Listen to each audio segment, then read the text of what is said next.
Imagine just for a second being able to reach into, that huge ocean of information out there and just grab exactly what you need effortlessly. That's kind of the amazing promise behind the memory palace or the method of Loci, right? It is. But maybe it's more than just, remembering facts. More, like what? Well, what if it's actually a way to build your own sort of internal universe? A kind of personal architecture for understanding. Okay, now that sounds interesting. That's where we're headed today, then. Exactly. And we're not just talking about remembering your keys or like a shopping list. This deep dive goes way beyond that sort of linear view. Right. We're really digging into this idea of multi-dimensional inner architecture. Multi-dimensional, okay. Yeah, so it's not just storage, it's potentially about unlocking creativity, maybe your intuition. Some even think it's a pathway to deeper states of awareness. And this isn't some, new self-help trend, is it? These ideas seem really old. Oh, incredibly old. They have really deep roots, centuries back. It's quite something when you think about how relevant they still seem today, especially with, all the information overload we face. Yeah, absolutely. So what makes these old techniques different from, say, modern memory tricks? That's a really good question. A lot of modern methods might focus on repetition or simple mnemonics, but the memory palace, it taps into our natural spatial intelligence. Spatial intelligence. Yeah. The sources you dug into, especially the multidimensional construction of the memory palace, they draw this amazing line from ancient wisdom right through to modern neuroscience. It shows how our brains are basically, wired to remember things based on location. Wow. It's about using this really deep-seated cognitive ability to get to a more profound level of understanding. I think that resonates with what you're interested in, right? It absolutely does.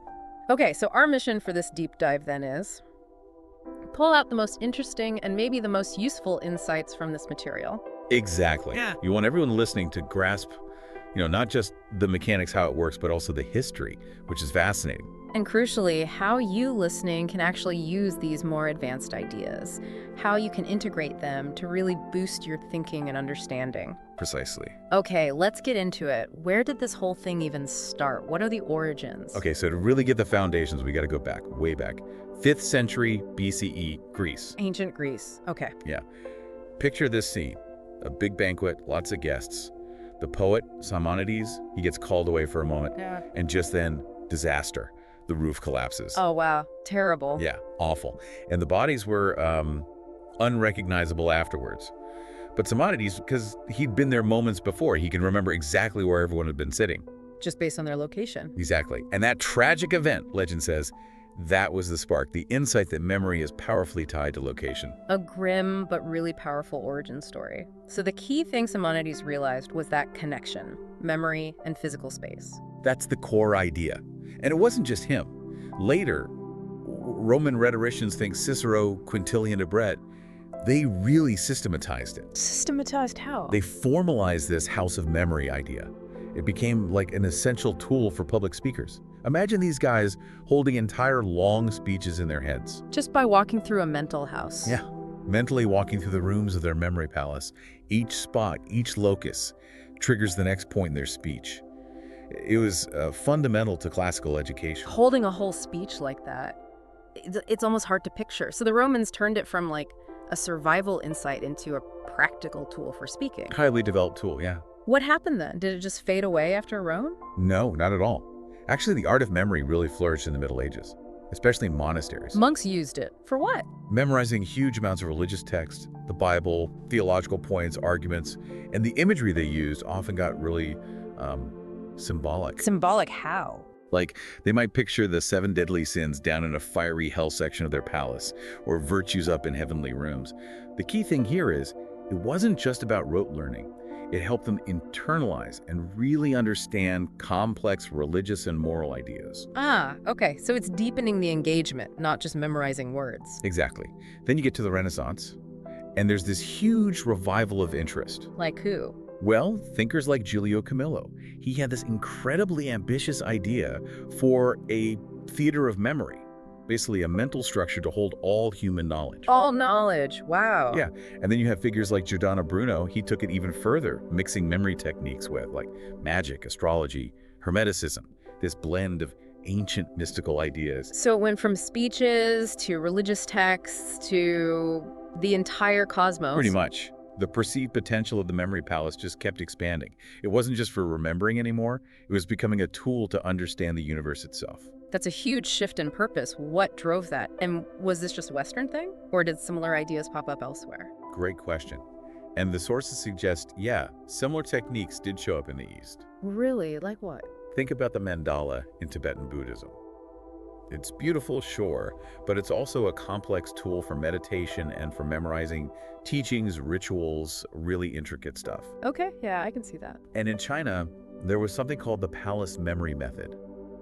They literally used the layouts of imperial palaces as frameworks for memory. So using space to structure thought, it seems almost universal. It really points towards that, doesn't it? A kind of fundamental human way of organizing information. Okay, so we've got this incredible history across cultures over centuries, but what's actually going on inside our heads when we do this? Is there, actual science behind this seemingly magic memory trick? Absolutely. And this is where modern neuroscience gives us some really cool confirmation. Okay, lay the science on me. Well, as the sources point out, our brains are just naturally built for spatial navigation and for remembering things in context. There's a part of the brain called the hippocampus. I've heard of that. Memory center, right? Exactly.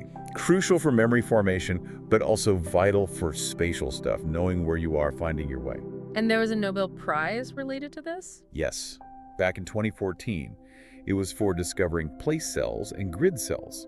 These are specific neurons that basically act like the brain's internal GPS system. So when we build a memory palace, We're essentially hijacking, or rather leveraging, that built-in system. We're actively engaging these really powerful ancient neural networks. The vivid images light up our visual cortex. The spatial layout engages the hippocampus, and these plate and grid cells. It's a really potent combo for locking in information. wow, so our brains are kind of pre-wired for this. That's the key insight, yeah. It makes the technique feel natural once you get the hang of it. Okay, that's incredible. Like using our brain's GPS for knowledge storage. Precisely. And the sources also talk about the bizarreness effect. The what now?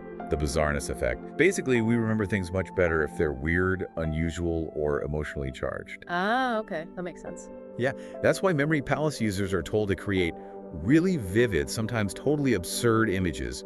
They just stick in the brain better. Makes a stronger neural imprint. Like remembering the one super weird item on a shopping list. Exactly. The odd stuff stands out. So it's not necessarily about having a naturally good memory then. Some people just seem to remember everything.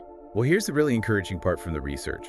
Brain scans, fMRI studies. They show that memory champions don't actually have fundamentally different brain structures. No. No, they just use the same structures that everyone has, but, more effectively, more skillfully. So mastery is trainable. Totally trainable. It's a skill you cultivate with practice.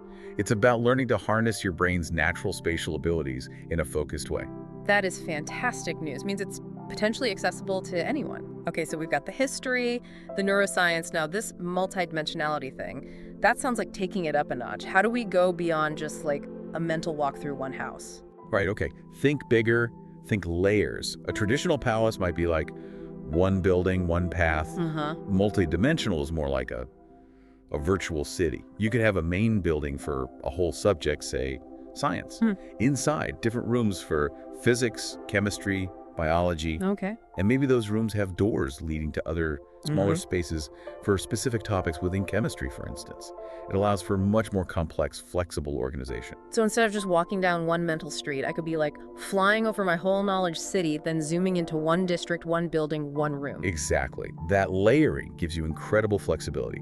You get the big picture, the bird's eye view, but you can also dive deep into specifics really quickly. It makes seeing connections much easier. That sounds incredibly useful for really complex subjects. What about making it more alive? The source mentioned adding life and action. Yes, moving beyond static snapshots is key.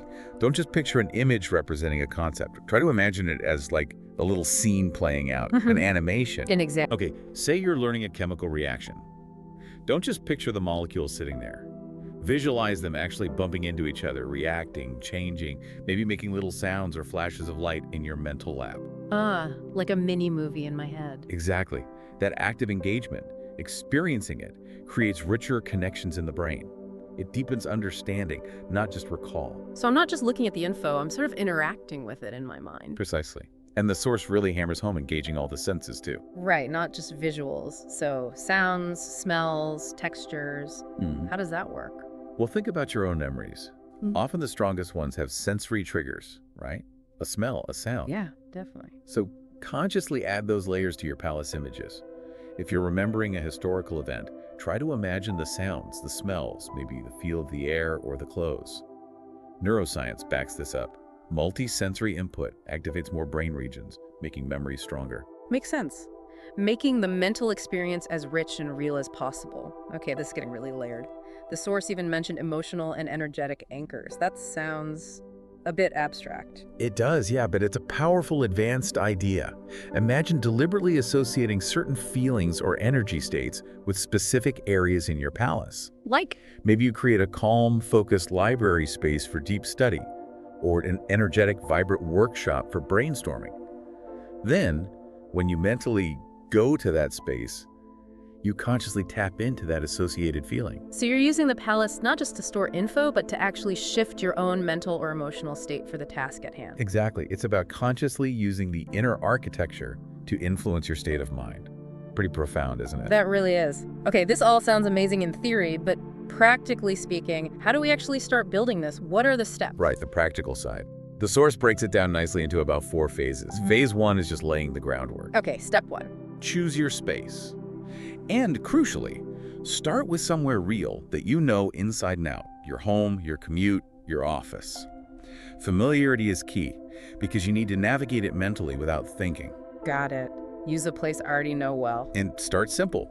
Maybe just 5 or 10 distinct spots along a clear path initially. So I picture walking through my house, front door, hall table, kitchen counter. Those are my first locations or hooks. Exactly. Identify those spots, then establish a fixed, consistent path between them.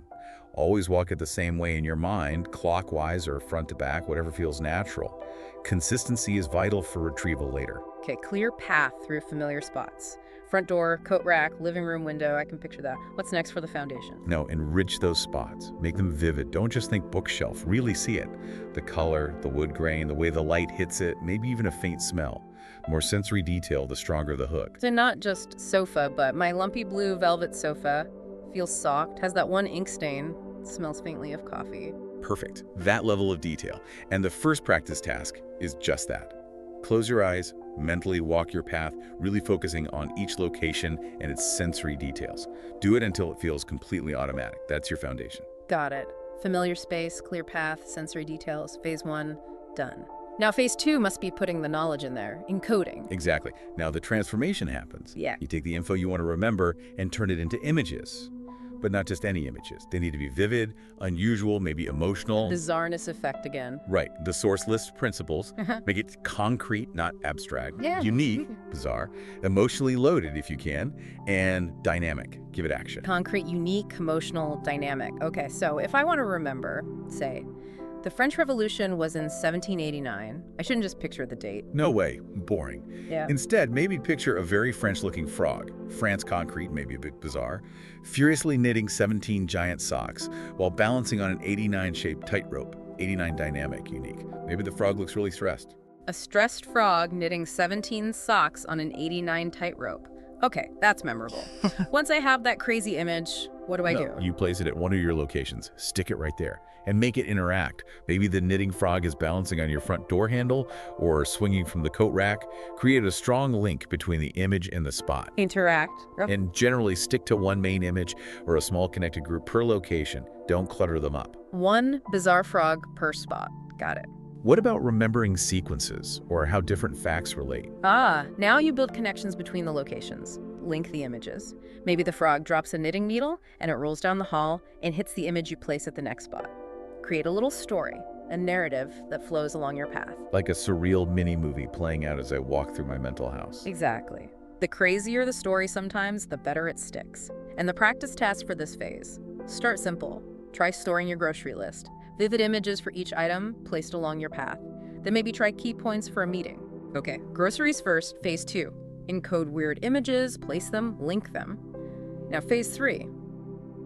This is where the multidimensional really kicks in, right? Expanding horizons. Exactly. Once the basic palace feels solid, you start building out. Create thematic areas. Maybe your whole first floor is history, the second floor is science, the attic is languages. Like different zones for different subjects. Yeah. And within those zones, create subspaces. So on your science floor, you might have a physics lab, a chemistry lab, a biology greenhouse, each with its own locations for storing related info. So my mental chemistry lab could have beakers bubbling on benches, weird smells, charts on the wall. Each of those is a new hook for chemistry facts. Precisely. And now you need ways to navigate this bigger structure. How? Think multi-level navigation. The source talks about having a global view, like zooming out to see the whole city. Maybe portals to jump instantly between, say, the history library and the science lab. A Hume function to focus on tiny details. Even filters to only see info related to a specific theme or time. Wow, like building my own internal internet, a searchable knowledge map. I could teleport from ancient Rome to quantum physics. That's the idea. And to manage it all, you can develop your own symbolic language. Symbolic language. Yeah, like personal tags. Maybe color code info by importance, red for critical, yellow for needs review, or use brightness, brighter means more confident recall. Maybe specific sounds for different categories, or little icons. So a glowing green image might mean verified fact, while a faint buzzing sound means speculative idea, like metadata for my memories. Exactly. It's information about the information. And the practice task here is to actually sketch out a map of your expanding palace.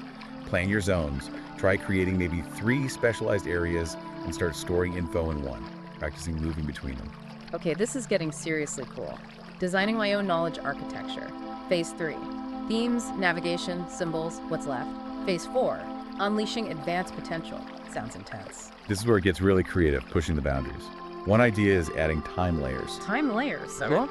Imagine the same location, say your desk, holding different information depending on the time you mentally visit it. See it as it was last week for Project A notes, then mentally shift to next week to see plans for Project B.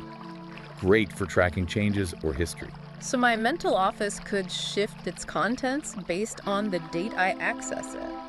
Clever. Another advanced technique, social or dialogue spaces. Meaning? Imagine creating a room like a council chamber, populated with imagined mentors or historical figures.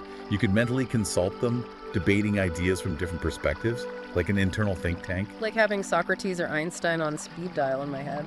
Kind of. And then there's the really out there idea of quantum layers. Quantum, oh boy. Yeah, inspired by quantum physics. The idea is creating spaces that can hold multiple possibilities or interpretations at once.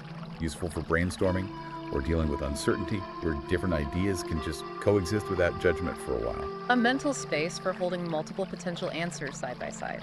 Interesting. And finally, biofeedback integration.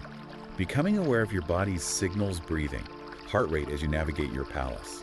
You could learn to associate states, like calmness, with certain areas, and consciously adjust your physiology. Managing my state through the palace. Wow. Okay. Temporal layers, dialogue rooms, quantum possibilities, biofeedback. This is way beyond just remembering stuff. So the practice here is just try one. Yeah, pick one advanced feature that intrigues you and experiment with adding it to your system. Okay. So we've built this incredible inner world. What's the payoff? How does this actually help in, real life? What's the power of application? Oh, the applications are huge. Think about learning academic professional, medical students mapping anatomy, lawyers organizing case law, language learners building immersive vocabulary rooms. It's not just memorizing facts, it's understanding complex systems. Right, seeing the connections, the whole structure. What about creativity? Huge potential there. Writers mapping plots and characters, scientists visualizing complex problems from different angles, designers creating mental mood boards. You can mentally rearrange elements in your palace, shuffle ideas, connect things in new ways. It becomes a generative tool. A mental sandbox for innovation. I like that. What about personal growth, emotional stuff? Absolutely. Yeah. This is fascinating. You can create specific spaces to safely explore difficult emotions. Build resource rooms filled with positive memories, strengths, supportive figures you can visit. Visualize future goals. Integrate your core values into the architecture. It becomes a tool for self-reflection, emotional regulation. So the palace isn't just about the outside world. It can be a map and a tool for my inner world, too. That's powerful. And you even mentioned spiritual exploration. Yeah, for some it goes there too, using it to map states of consciousness in meditation, creating symbolic inner temples, even using it as an anchor in lucid dreams to maintain stability and awareness. Wow. From grocery lists to lucid dreaming, this technique has incredible range. Okay, thinking about the future. How does technology fit into all this? These ancient techniques meeting modern tech. Yeah, the intersection is really exciting. Virtual reality, for instance. You could build and walk through incredibly realistic memory palaces in VR. Great for people who find visualization tricky. Totally immersive learning spaces. Or augmented reality. Imagine AR glasses overlaying your memory anchors onto your actual physical environment. Your office desk instantly shows related project notes. Your kitchen counter displays recipe steps. Turning the real world into my memory palace interface. Exactly. And AI. AI can help generate those perfect bizarre images, suggesting coding strategies, even help manage really complex, sprawling palaces, like a personalized memory architect assistant. An AI muse for memory? That's cool. What about further out, brain-computer interfaces? Well, that's still sci-fi territory mostly, but the source touches on it. The potential to one day directly record, retrieve, maybe even share memory palace states. It's mind-bending. Could change collaboration, learning, everything. Sharing mental universes. Okay, that's a lot to think about. It's amazing how these ancient ideas are being amplified by new tech. What about combining memory palaces with other mental tools we already use? Is there synergy? Definitely. A great combo is with mind mapping. How so? Think of the mind map as the blueprint, the basic structure. Then the memory palace adds the 3D depth, the sensory details, the navigability. You could turn each main branch of your mind map into a room or area in your palace. So the map gives the overview, the palace gives the immersive experience. Nice. What about flow states, that deep concentration? Palaces can be great triggers for flow. Create a specific mental space dedicated to a certain kind of deep work. Develop a ritual entry path into that space. Over time, just starting that mental walk can help shift you into that focused state more easily. A mental on-ramp to flow. Clever. Yeah. And you mentioned dreams earlier. Lucid dreaming. Yeah, there's a connection. The palace could be a stable anchor point within the shifting dream world, helping maintain lucidity. And conversely, insights or ideas from dreams can be consciously stored in designated palace locations when you wake up. A two-way street between waking knowledge and dream insights. Wild. And Meditation. palaces can definitely support meditation. Creating a detailed inner sanctuary, a temple, a garden filled with calming or inspiring imagery can be a powerful focus point, enhancing visualization and concentration during practice.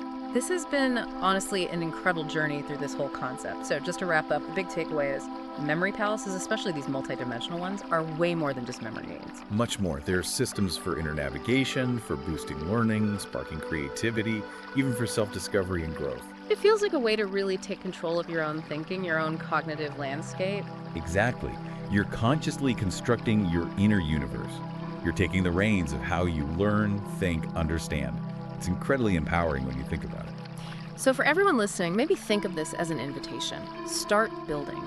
Even just a small corner of your own palace. As the source puts it so well, your inner palace awaits construction. The architect is you yourself. It really is. And maybe a final thought to leave you with. Consider how deliberately designing these inner spaces might not just boost your memory, but could actually reshape how you understand yourself and the world. What new connections, what surprising insights might just bubble up when you start truly inhabiting that architecture of thought.